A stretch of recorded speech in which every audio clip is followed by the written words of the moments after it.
So welcome everyone to our Wednesday call. And I'm so excited because we have Lauren Murphy here today. And Lauren is one of my students. She's a SARA member, a SARA teacher, and she has a really incredible story about her experience with a horse rescue. And when she shared it with me, I thought, wow, this is a really great topic for all of us because what Lauren experienced has to do a lot with what we expect.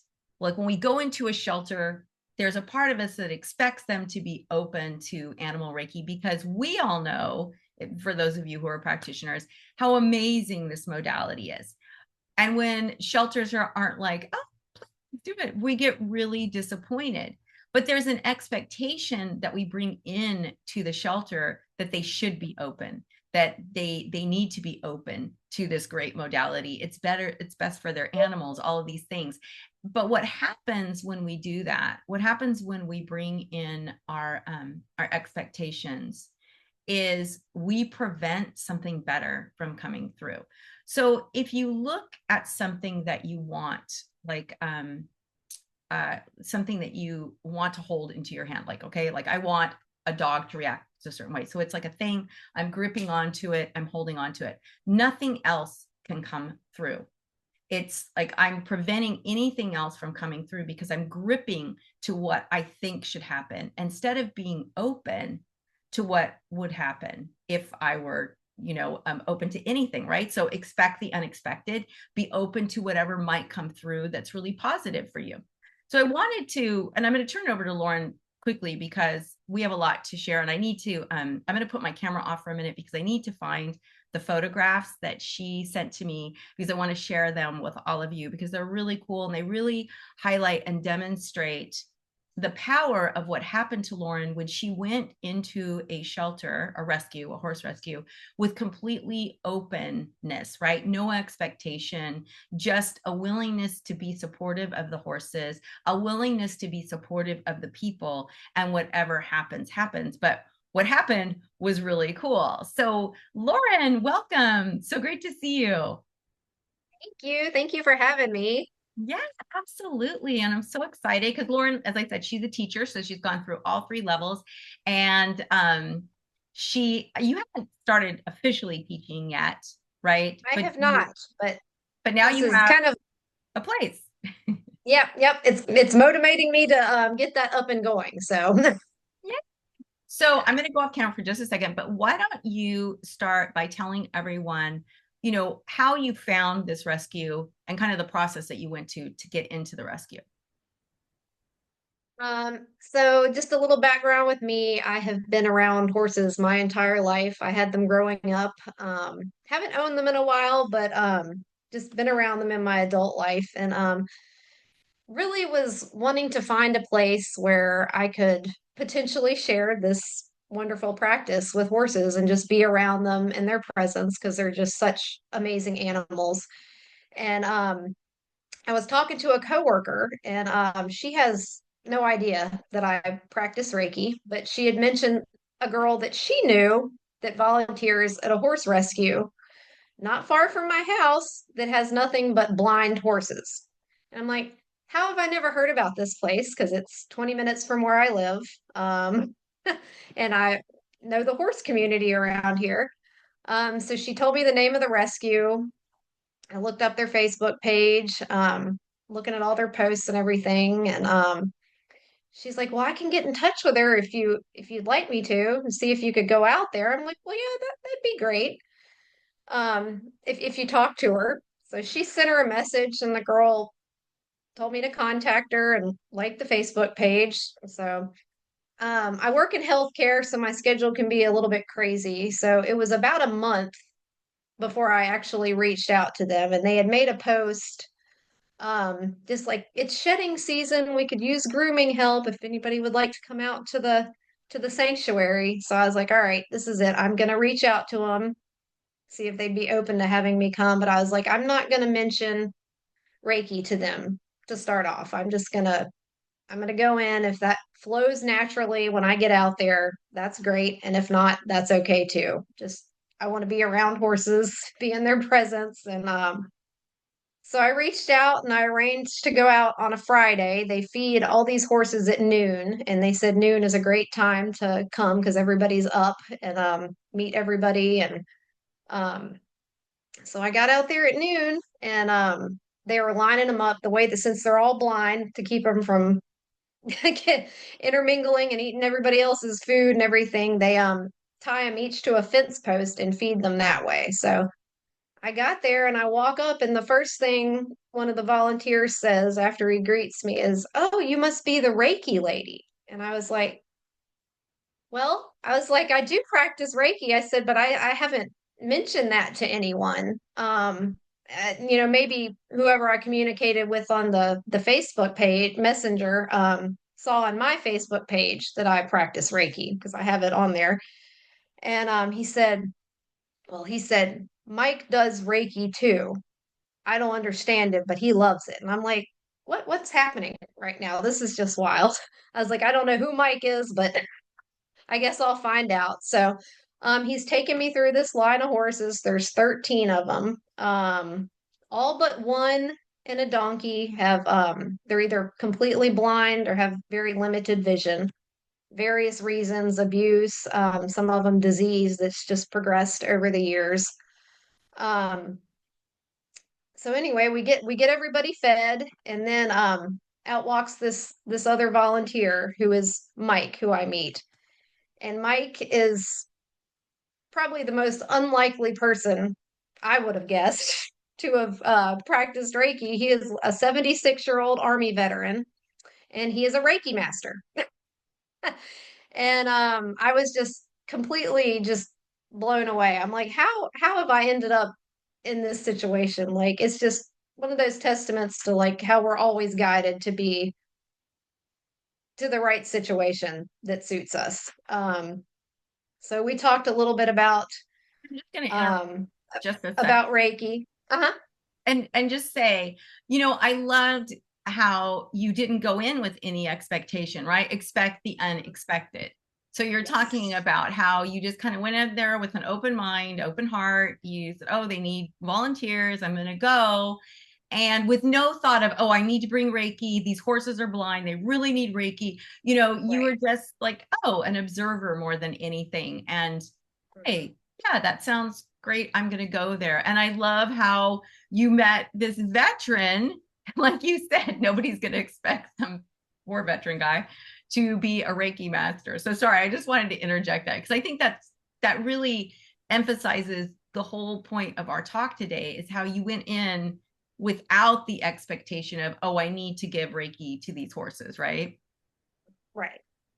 Yep, correct. That's what I was like. If it flowed naturally, that was going to be great for me. And if not, that was fine too. Um, and another thing I talked to Leah about is like I've ridden horses for so many years, and that's a job that they do. I mean, it's a partnership, but they're doing it because I asked them to, and this is a way that I could give back to them on a different level, um, without asking for anything in return from them.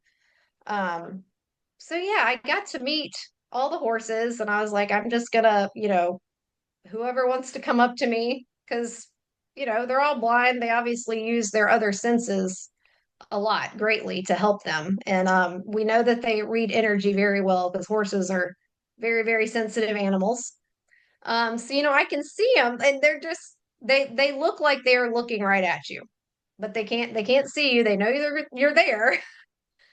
But after they let everybody go, there was one horse. She was a big off-track thoroughbred, and I was standing kind of in the threshold of the the ring where she was, where they had fed her, and she's facing me, and she takes a couple steps towards me. I'm like, okay. I was like, what's she gonna do? And I took a step towards her, and we finally met right next to each other, and we just stood there for a minute, and I could hear the other volunteers talking, watching. Um, but this horse and I just made like the most beautiful, unexpected connection. Um, I mean, she went as far as to like wrap her neck around my body as I was standing next to her shoulder.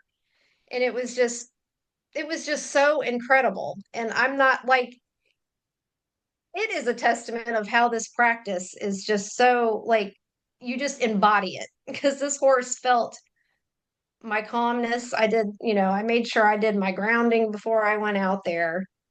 And she embraced me, so I did lay my hands on her, which she was completely fine with.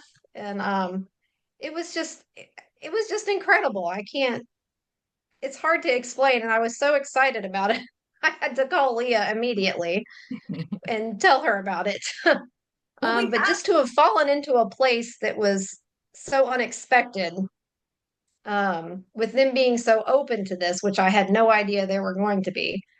And then these horses that are so receptive. And I think I was out there 4.5 hours the first day. After they like saw that I was comfortable and familiar with horses, they just kind of let me do my thing. And I was just kind of out there in the pasture with them, and whoever wanted to, investigate me and get to know me would come up to me. We'd have a few minutes, they'd go off, and somebody else might come up to me. And it wasn't all of them. It was probably, I'd say 4 or 5 of them the first day that I was out there. But it's been a little over a month now, and I've been out a number of times afterwards, and it's a really magical place, and it's been a Well, really magical experience.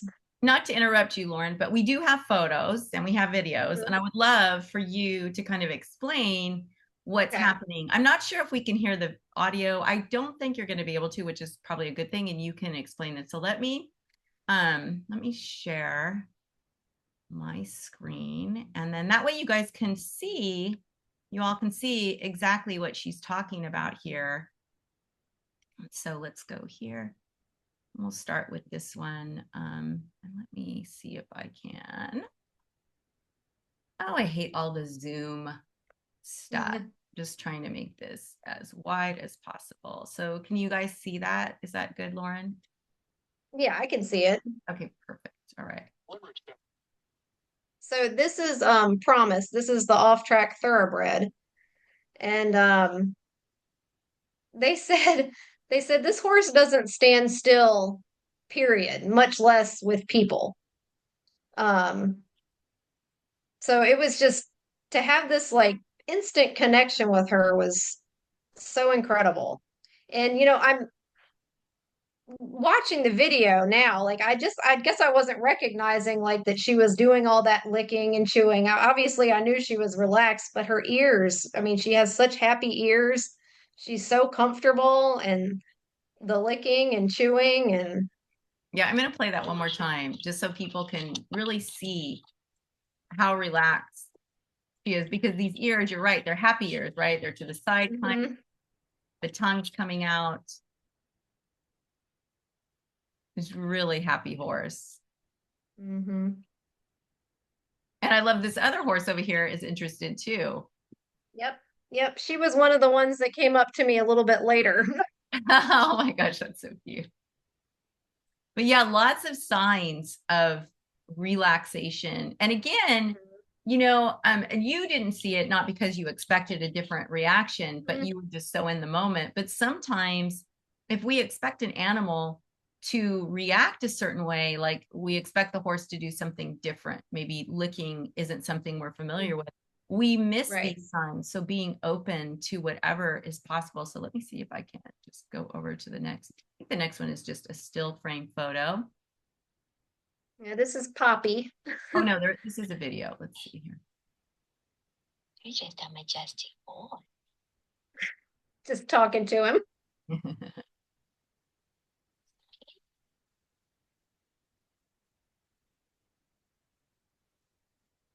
Very interested, right? Not stepping away, Mhm. ears forward. So for those of you who don't have a lot of horse experience, these are really great little clips of how horses show us that they're very into what's happening. Mhm. And then here, I love this photo because here they're giving classic signs of relaxation, Mhm. both eyes soft, right, Lauren? I don't know if you want to share anything more that you see or that you experience. Yeah, this was one these two just came up, and I stood there. I did, my Joshin Koku Ho breath and just grounded myself, and this was the result, and this is the picture I got to snap. And they both just, I mean, they stood there for quite a while, pretty relaxed Oh yeah. And you can see before again, they moved on. really happy ears, happy, Mhm. relaxed faces, relaxed bodies. I love this picture. It's so Yeah. sweet. You can almost see them smiling. And then here's Poppy again. And this one's a still. Yeah, this one is a still. Yeah, this is actually Blackjack, Oh, blackjack. Okay. and he was so, I mean, he was a good distance away from me. And when I was with the other horses, he looked at me like this, well, not looking, but he's sensing me for, I mean, quite some time, investigating me, trying to figure me out before he actually approached me. But he did approach me. Wow. And I mean, you'd never know that he couldn't see you because he walked right up to me. I love that so much. That's such a great photo too. And then here And you this is are. Promise again. So And funny. this, So into you. Oh, here, play this. yeah, this was actually the second time I made it out, and she was connected with me again, which was just so incredible. And again, really relaxed.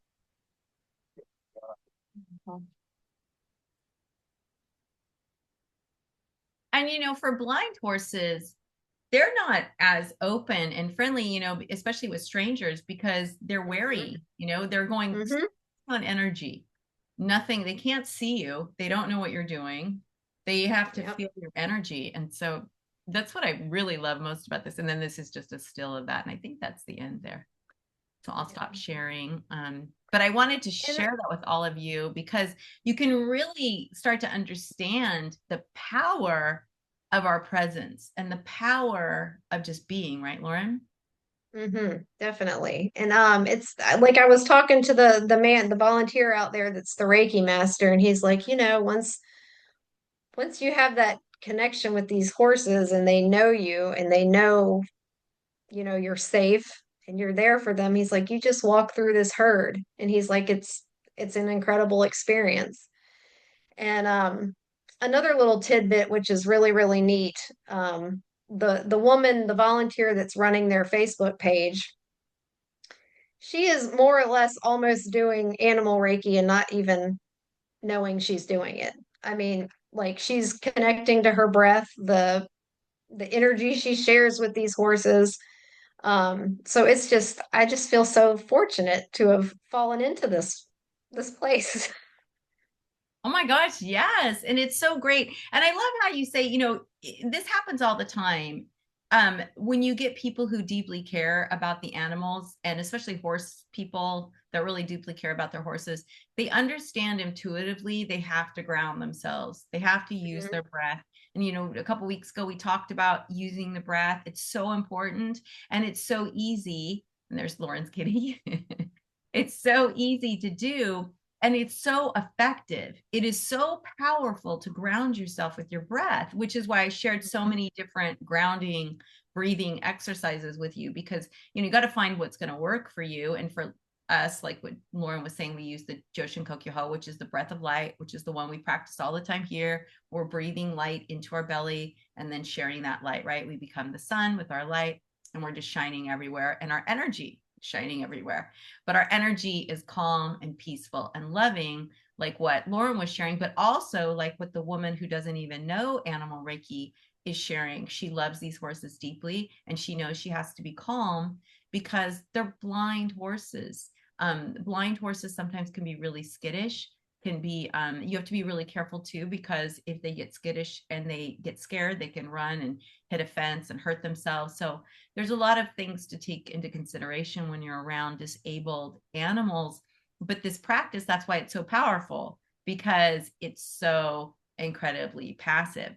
So Lauren, did you get to meet the owners of the rescue or So I did. The rescue's been around about 15 years, and the original owner sold the property, and the woman that owns the property now is, well, she owns the property, and then these volunteers are just dedicated to these horses. It's the one veteran, the Reiki Master, he actually lives on site on the property, and he's volunteered here for 10 years and takes care of these horses. And then the owner of the property lives not far away, and there is another veteran that comes daily to help with feeding. So it's just really, a labor of love with these people. And then the woman that runs the Facebook page, she's out there multiple times a week. And I think at one point they did some work with veterans, like with PTSD and everything like that. And I think stuff's changed over the years, but they're trying to get their name out there more, and make people aware that they're there. Because like I said, I had no idea that this place was so close to home. Yeah, that is amazing. And so, are they open to you coming and doing any type of classes or teaching, or you're talking about the veterans, maybe they would be open to something to support the veterans? Yes, I would like to. I have not approached them with the teaching idea, but I feel like they would be very open to it, and I hope that I can do that, because that would be another way that I would be able to give back to them, um, financially as well, by donating some class tuition to them if I could teach out there. Um, so I'm hoping that that will be something I can do in the future. And I say this, and I asked if you talked, but we have to fill out what's right, right? You want them to get Hmm. to know you and Yeah. understand who you are, and then maybe see what you're doing, when you're doing Reiki, and maybe you talk a little bit about that. But I think Hmm. that, as I say, oh, did you ask him if you could teach? Actually, I probably would be the same as you. I wouldn't ask right away. I would probably wait Hmm. a month or two, or even more sometimes. It doesn't always have to happen fast. But if they're talking about fundraising, offering, Hmm. hey, I can do an intro to animal meditation or meditating with horses, or Hmm. whatever that is, and then doing a little fundraiser and getting people interested in what it is that you're doing out there, and bringing awareness not Yes. only to the horses, but to the rescue and to animal Reiki, right? Hmm. Just starting Definitely. small. Yeah. But I'm so grateful to you for coming and sharing this, because as I said at the beginning of the call, our expectations when we go in to a situation, whether we're sharing animal Reiki or whether we're going into a shelter, we have these expectations that things should look and go a certain way, no matter how that is, right? It's all from your own personal perspective and where you're coming from and what you expect to happen. And like I said earlier, if you're gripping on to a certain outcome, or the way things should look, you're missing the opportunity for something better to come through. So, like with you, Lauren, you went there, and then lo and behold, there's already somebody doing Reiki that knew what you were doing, right? Hmm. Yes, I did. I was very fortunate there. I didn't have to do, just a little bit of explaining about the method that I do, but yeah, it's just really special how it worked out that they were so open to having me and knowing um about Reiki already, because as I told Leah, I had approached another horse rescue that's local to me, and it was a completely different scenario. It didn't flow as well. They weren't as responsive to me. I did go out there one time, but I think I did have too many expectations, and I was too much in my head, and the session did not go the same as it did when I visited this place. So, Yeah, I think too. I think I remember that too when you did that. I think too is what expectations do to us is mhm. they automatically put us in a have to have kind of energy, right? And that's not an open energy. That's a very blocked energy. Wouldn't you agree? Yes, definitely. Because you went in Yes, total open. And yes, I did. I made sure I did like grounding meditations beforehand, and like I said, I've verbally said out loud, like I have no expectations going into this. And I think I did on the other time. I was like, what are they going to think about me? Do they know about Reiki? What, all the things that goes through all of our minds at some point.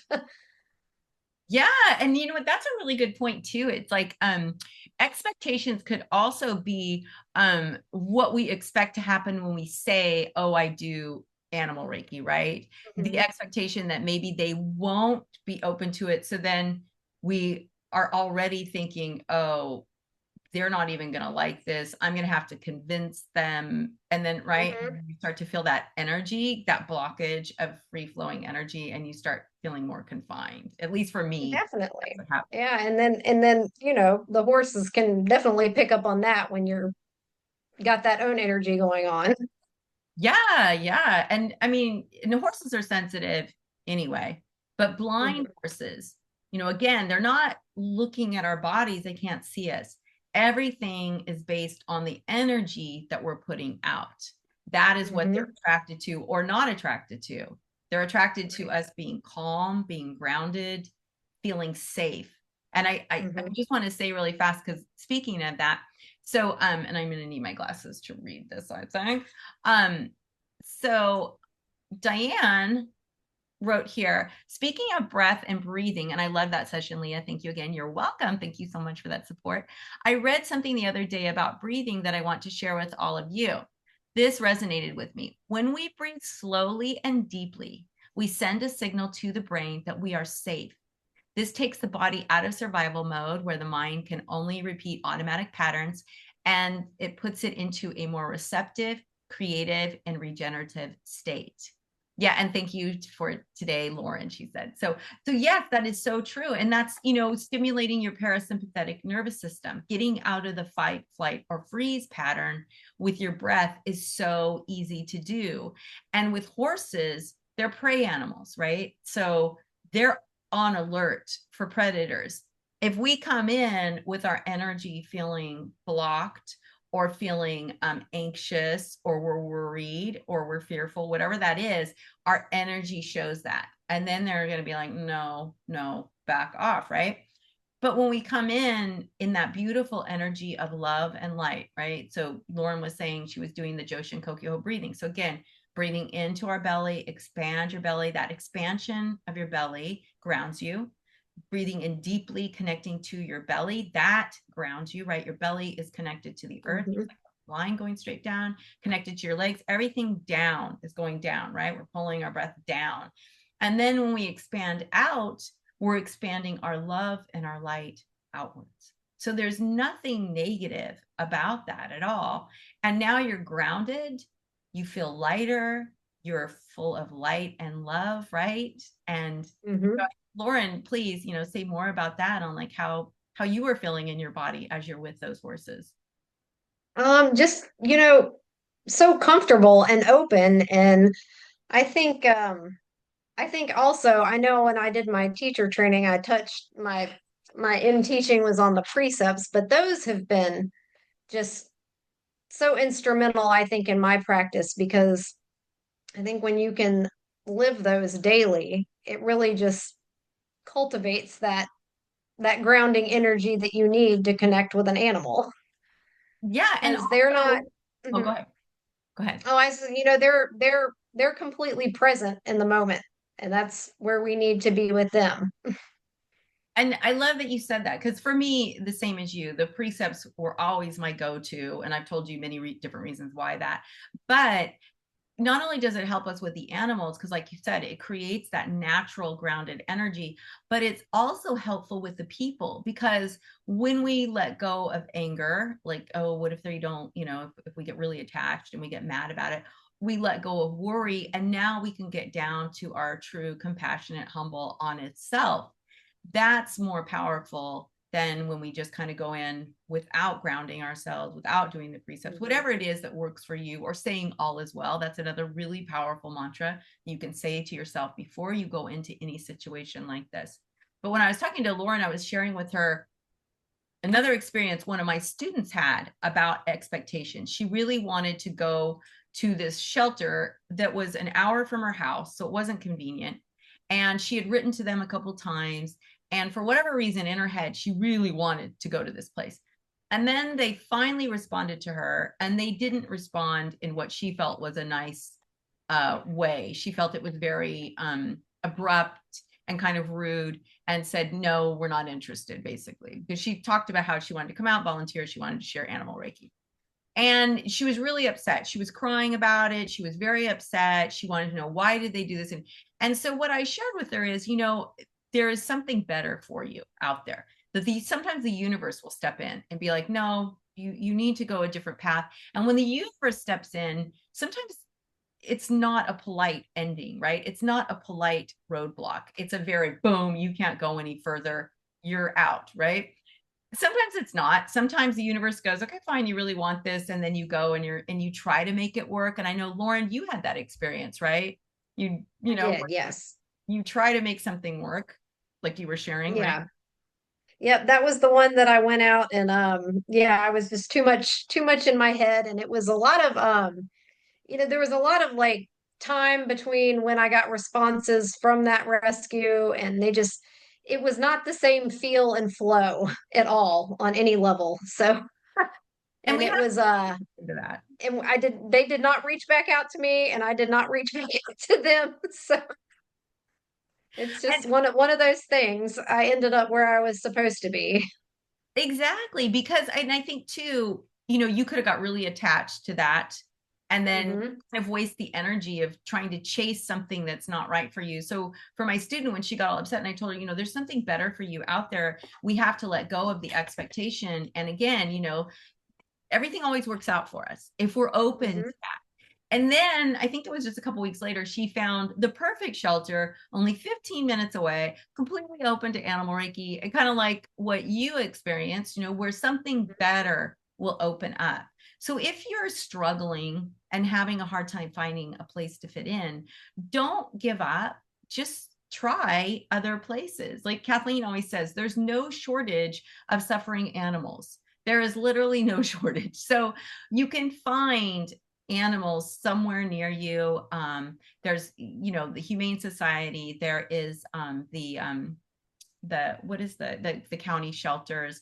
Some of those are a little bit harder to go into, but there's also tons and tons of rescues. If you just Google rescues around you, and I don't know, Lauren, so you found this through word of mouth, right? Through a friend is what you said, right? I did, yeah, through a coworker, word of mouth, and yeah, I just blown away how it happened. And looking at some of their Facebook posts, like I could tell, I'm like, this seems like a place that I would really enjoy being at. Like it just seemed like a good environment. But like the man that lives out on the farm, he's like, you know what? He's like, you didn't come here by accident. He said you were brought here like universally. It was just the way things work out. Yeah. And again, it's without expectation, because Exactly. expectation, right, blocks what's supposed to come through. If you are expecting that other shelter to work out and you were all caught up in that, you would have missed this opportunity. You wouldn't even been open to it. You would have said to the other person, Right. I already have a shelter, right? Hmm. I don't have. Yep, you're exactly right. So we have to be, I think that the biggest takeaway here is be open to whatever might come through. And the timing has to be right too, right? So if you get a no, it doesn't mean necessarily no forever. It might be no, this isn't the right place for you. No, not right now. It could be a lot of different things, but I think being open, and I know, Lauren, you've been talking about getting into a shelter for a long time. Hmm. So you were already putting it out to the universe that, hey, I would really love to be at a shelter that's open to animal Reiki, where I can share this and feel really happy and comfortable. And I think when we do that, because for me personally, anytime that a shelter has been open to me and what I'm doing, it's because I've just been like putting it out to the universe. I really want to end up, like at a wild animal place or wherever that is. And I want them to Hmm. be open, but, or something better. And I know that when I Right. taught Keepers of the Wild, I'd been wanting to go to a wild animal sanctuary besides care, and they reached out to me. And since that time, I've become really good friends with the vet, and we're looking for other places to go. But there's always different places for you. There's many different places you could go to, but it's just really being open to that. And I know you love horses, Lauren, so this is really Mhm. you. You've been Yeah.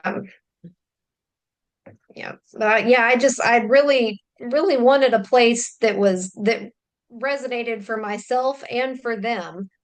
Um, and finding this place, and like I said, I work in healthcare, so my schedule can be a little crazy. So also like another thing is they kind of are like come and go as you please. Like it's very casual. Like I don't really even have to let them know when I am coming. So it really just is a perfect situation where I yeah, can give back to them and you know.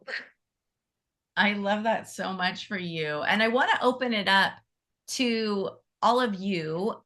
If you want to just unmute, if you have a question for Lauren. And this is why I'm really grateful to you, Lauren, for coming and talking because, of course, you guys can listen to me and I have lots of experiences and whatever. But it's really important, I feel, that you also hear from people who might be exactly where you're at or maybe just a little bit further where you're at, or maybe even not as far as where you are, but it's good to get different perspectives on what's happening for them and what's working for them. So I would love if you have any questions, you just want to unmute. This is a very casual. Yeah, go ahead, Diane, please. Yeah, thank you. Thank you so much for this. Gotten so much. So, background is I was afraid of horses. My sister and I went to this pony ride thing when we were young, and from then on, that was her passion was horses, and mine was fear. So, after I learned Reiki, got involved in everything, she invited me out to the ranch where she had her horse, and I had this big fear of horses, but I wanted to just be there, and so. Lauren, something you said, and I want to talk to that, but something you said I'd like to ask you about. You said that the horse wraps around your neck, or can you say more about that? Yeah, so in the video, I don't know if you could see it. I was standing at her shoulder, against Mhm. her right shoulder, and she reached her neck around, and it was more than what you could see in the video. They didn't capture the full part, but she wrapped her head and neck around my body, like almost like giving me a hug with her neck. So that's kind of what that means. It's just, I mean, really had a horse do that much to me, especially like just meeting them. But it felt like an embrace from her is how I took it. okay. Um, just Uh, just like she was wanting to connect with me. Like you it know, it almost felt like a friend hugging almost. well, you answered something because I was out there in 2017 and I've been wondering about this since because I got scared because the horse I just offering Reiki outside of the pen, the horse was in, and all of a sudden this big horse just came up and wrapped around my neck, the head around my neck, and I Oh, yeah. and so what I'm just wanting to share now is, and I'm getting goosebumps, is I had no expectations. And it's typically up until now, my limiting beliefs, my fear, whatever, get in the way. And this is connecting with what you guys are saying. So I think I'm just looking at an example of where I had no expectations and it worked. So thank you for the space to share that. Yes, I love that. Love that too. And Thank you.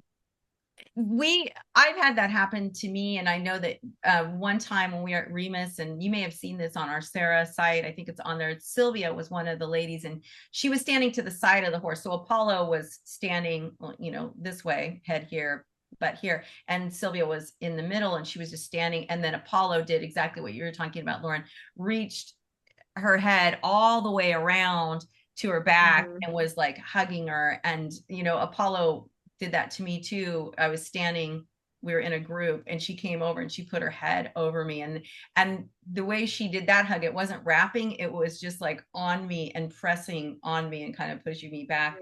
That it's that connection, and it is, Diane, like a hug. It's very much they want to be with you, because even when they like to groom themselves, right, Lauren, they will wrap their necks around each other and then bite Yep. each other's manes, right? So they're Give a already little nibbles.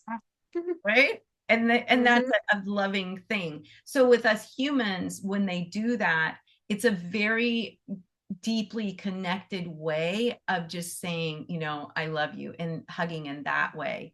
But it's really such a beautiful thing. And that's so cool you got to experience that, Diane, because it's just a rare thing. But that's what this practice brings out in the horses. Like I think we've talked about this before. Horses will lie down on the ground, which is something they don't normally do unless they're really super comfortable, because again, they are prey animals. And I don't know if that's happened for you, Lauren, before. One of the times I did visit there, I think her name was Cinnamon, and she was flat out on the ground. I mean, head down, everything. So yeah, that's definitely a sign that they feel safe. Yeah, no, and it's so cool I remember when I was at Pregnant Mare doing a class, 3 of the horses just laid down side by side. It was like they look like they're dead because they're just like, They do. but it's the funniest thing to see, and it's always unexpected. You can't expect that, right? So if you go in with that expectation, oh, I hope the horse lays down, it's not going to happen. It's just something that just they're feeling it in that mood and in that moment, and boom, it just happened. So thank you so much, Diane. That's a great question. And thank you for sharing your experience. I'm super happy. So hopefully you can get out to horses. Mary Ellen, did you have something you wanted to share? Yeah, I have a lot of horse experience, I guess. I've owned 2 horses over the course of 38 years, riding horses, so I'm pretty familiar with them. And also I've spent a number of years volunteering in dog shelters. And I would just like to say that don't be discouraged if you're put off a little bit, because these places have so many, let's say, kooks contacting them that and they can be dangerous. You know, people go in, they want to pet the dogs, they stick their fingers in the kennels, dogs bite them, there's a lawsuit, the place gets shut down. I mean, the same thing with horses. My God, you know, if you don't know them and don't handle them, don't have some guidance in there, it's dangerous. And the insurance companies are, am I still talking here? I'm sorry. I just saw a picture of a cute kitty came up. So you have to go in with either somebody who knows you and knows them well, or you should go in possibly to volunteer, let them get to know you, that sort of thing. They're just not going to take a stranger off the street. I mean, I'm very happy for Lauren that she found the perfect place. That doesn't often happen. I mean, sometimes you can just go in and even as a volunteer, just go in and be able to help a few animals. But I'm going to say some of your observations about horses are kind of funny. Horses do lay down and sleep for about 45 minutes every day. Some horses sleep more than others. Some will be flat out in the sunshine and bypassers I'll do a disclaimer. I'll do a disclaimer, Mary Ellen. When I'm talking about that, I'm talking about when we're going to teach a class or when you're going to do animal Reiki, horses don't normally just lay down. That's not what they're going to be doing. So if we have that expectation going in, oh, the horse is going to lay down. Yeah, I shouldn't have said that, oh, they never lay down. I'm saying, like, if you're going to go in a class situation or you don't know the horses, the chances of them laying down aren't very high, is what I was saying. Right. But if they lay down and they start rolling, that's actually comical. Yeah, no, that's pretty funny. And they're happy, right? They're Yeah. themselves and they're doing all those things. And that's why, you know, and you're bringing up a really good point, Mary Ellen. If you don't have a lot of horse experience, then it really is a good idea to go volunteer, you know, go muck stalls, you know, go do things that maybe people don't want to do to help the horses, but you don't have to go in with the horses. And when you're doing sharing animal Reiki, you never have to go in. You can always stand outside the fence. You don't need to go with them. And if you don't have horse experience, that it's a really good idea for you not to go in with them, because you have to read the signs, like what Lauren was sharing. When the ears are relaxed, the ears, you know, you have to know what the ear movements are when they're forward. But if they're pinned back, you have to know what that means, because that means get back, get out of here. If they cock their back leg, there's all kinds of different signs that they give that we talk about when you take one of our equine classes. But I think that, Mary Ellen, thank you so much for saying that. Yeah, you're right. Like and that's all signs that the horses are super comfortable, right, Mary Ellen? When they're laying down, when they're rolling, they're super comfortable with you. Absolutely. Yeah. So thank My you. my point was mostly getting into a place. Yeah. You know, Yeah. don't be You, put off mhm, just because it's mostly because they don't know you and they Right. don't know mhm. what you're about. And they have to be very cautious about that. So you have to find possibly some other introduction into the Mhm. place. And That's That's a all. really good point. And that's like when I contacted them to answer their call to just grooming help. That's how I went in, as an offer to come out and help them because it's shedding season. So that's a very good point. no, and I think that that's what we have to realize, that we have to go in as volunteers for many different reasons. One, because shelters are always, just like what you were kind of and pointing to, Mary Ellen, they're overworked, they're short-staffed, they're busy, they don't have a lot of time, and they have to be really careful. And they're used to people coming and going, right? Volunteers come, they go, they don't stay long a lot of times. And so they're not going to invest a whole lot in you, knowing that you may not be around for very much longer. But I love how, Lauren, you went in to volunteer. They needed help. And I think that that's one of the best ways you can get in. When shelters do a plea for help, they want donations, whatever that is, or help at the thing, or they have events, sometimes fundraising events. A lot of times they just need help with setting up booths or doing garbage collection or whatever that is, and go and help and let people get to know you. And I know Kelly talks a lot about this as well. So I know it's already 10 tell, but Mel, you had unmuted. I don't know if you had something you wanted to share, or if you. Hello. Hey. Hi. Sorry, I haven't been in the meetings in so long. I just Sorry. um I have experience with horses too, but I didn't know that's what the topic was today. I'm sorry. Um I just what I wanted to just talk about real quick is the being in the right place at the right time, or things being time-wise. I've lived in the same place for about 3 years, and there is an empty storefront below me, has been, and nothing has been done about it. The guy, the owner did, renovate just enough to. I actually am starting my own physical location for my Reiki business, and it's literally below me. And until now, it wasn't the right time. And I've lived here for 3 years. And when I his dog passed away recently. So my landlord asked me to come and do Reiki for his dog.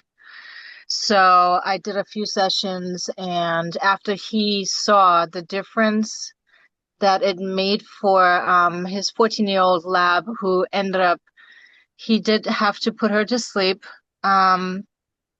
But the changes and the effect that the animal Reiki has had on her and on him during the time that I spent with them, he was like, I want you to please do this for the community as much as possible.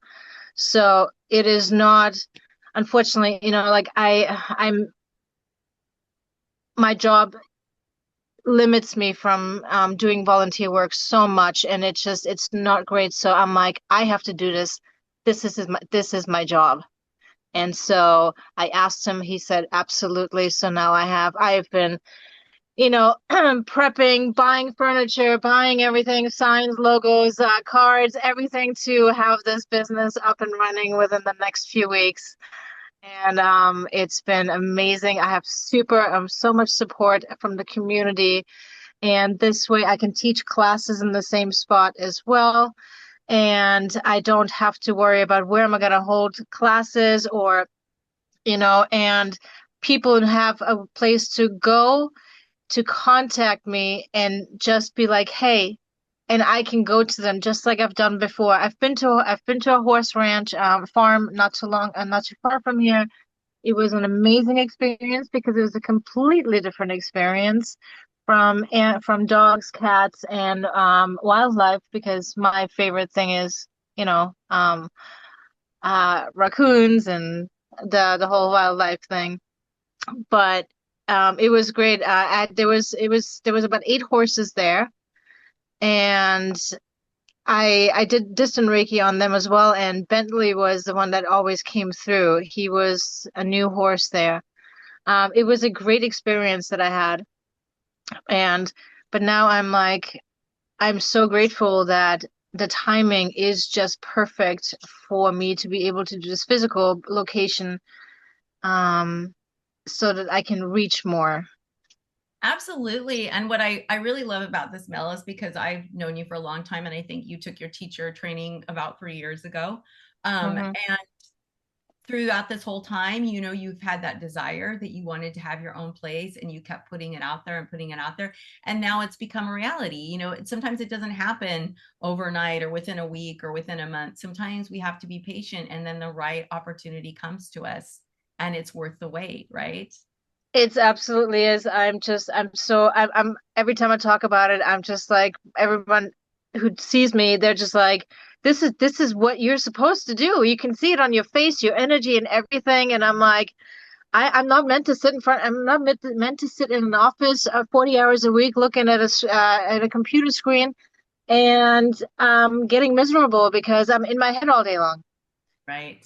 That is not my purpose here on this planet. My purpose is to help as many animals as possible in any which way form that I can. And now And you're going to be able to, and that's wonderful. yes, so Well, thank you so much, thank you. Mel. I appreciate that. Thank you so much to Lauren, too, for coming on and sharing this. And I don't know if anyone has one last question before we do a short meditation to kind of close this all out. If anyone has, and you can just unmute like Mary Ellen and Mel and Diane did. You can unmute, and if you start talking, you'll be pushed to the front. But this was a really great call. And I love this. And thank you so much, Mary Ellen and Diane and Mel, for commenting and sharing, because this is what makes this community strong, right? We have to share, I mean, or we have to feel open enough to share. And because our sharing all brings up other points, right? And I love what Mary Ellen had to say about, you know, just know that these shelters are busy, and sometimes you might not get that response that you want. But I really feel deeply and strongly that you really need to help the shelter, just like with anything. If you want a mentor, you find out a way to help that mentor, to do something nice for that mentor. Anytime you want something, you should be giving something. And it's not just the animal Reiki, you should be giving something as far as just like support for that person. And so Dawn said, thank you for sharing, Lauren. Yay, I know we're so excited. And I love all the pictures and videos, Lauren. They were so great. Well, thank you so much for having me, everybody. It was great. And so if you have something that you want to share, be sure to reach out. I'm always looking for topics. And I really loved that Lauren reached out about this, because it was a perfect topic about expectation, not only for the shelter, but also for us when we're going to share Reiki, or we're going to present, or we're going to talk about animal Reiki, right? And if you're not an animal Reiki practitioner, you know, take a class from us, or just keep coming to these calls, because everything I share and everything everyone else shares will really help support your journey and what you're up to. We all love animals here, so it's really nice that we can come together as this group and help support each other and get the word out. So sure, Chris says thank you, and Lisa says horse hugs to the herd. That's so cute. I think that's horse hugs are the best. Oh yeah, Lisa, yes. And Kara said thank you, and Patricia said thank you so much. Today was really great. So how I would like to end, and Lori said thank you too, and so did Eileen. I would love to end with a short little meditation. So if we can get comfortable, I want us to bring our hands into Gasho at our hearts. Rebecca says, thank you, Rebecca. Thank you all so much for using the chat too, to thank Lauren. And it's so great. It's nice to feel that love coming through. Yes, so great to have you back in the group, Jan. So we'll go into Gasho, and we're going to close our eyes to close out all outside distractions. And in Gasho, let us set our intent that we're open to receive whatever it is that we need most at this moment in time, and that we're open to holding space for all sentient beings. And whenever you're ready, you can bring your hands face up or face down on your lap, keeping your eyes closed, just to keep yourself turning inward, focusing on your breath and your body. And I'd like you to take about 4 really deep breaths. So breathing in deeply through your nose, pulling your breath deep into your belly, expand your belly, and then slowly release your breath out your mouth. And with your out breath goes any stress or tension that you might be holding on to. With every breath in, expand your belly, feel that really grounded energy that your belly brings to you. And then on the out breath, release your breath slowly out your mouth. And with your breath goes the day's stress, any tension, any pain, anything that no longer serves you leaves with your breath. And now we're going to do something a little different with our breath. We're going to practice the breath of light. And so I want you to breathe in slowly through your nose, pull your breath down deep into your belly, but imagine that when your breath hits your belly, it ignites a light at your belly. And on your out breath, as you breathe out, either through your mouth or your nose, imagine that your breath expands the light within your body. So you're breathing in, your breath connects to the inner light within you, and on the out breath, it expands that light. And just keep your focus on this visualization, knowing that your light can be orange or purple or blue or white or yellow. Whatever color you see is your own unique light.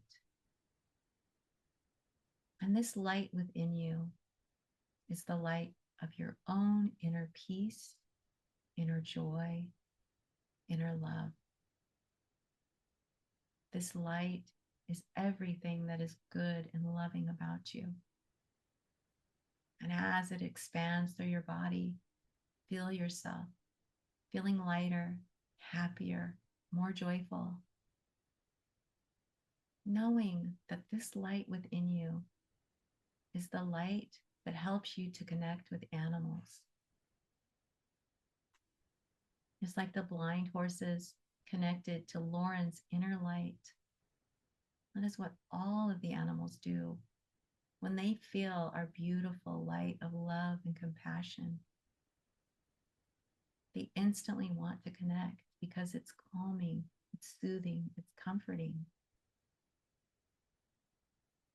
And so as you're breathing in and out and the light is expanding in your body, envision this light filling all the space around you so that you're like the sun. You're just radiating love and light. You are a beautiful ball of light. And although you have a physical body, your energy is all around you, and it's bright and it's vibrant and it's filled with love. And as you breathe in and out, envision the rays of your light going out further and further into your city, into your state, into the universe.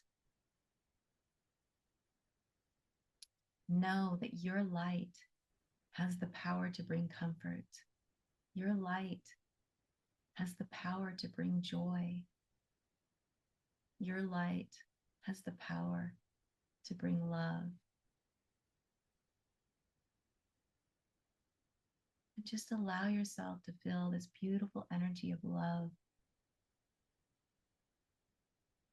Allow yourself to sink into your beautiful, unique light.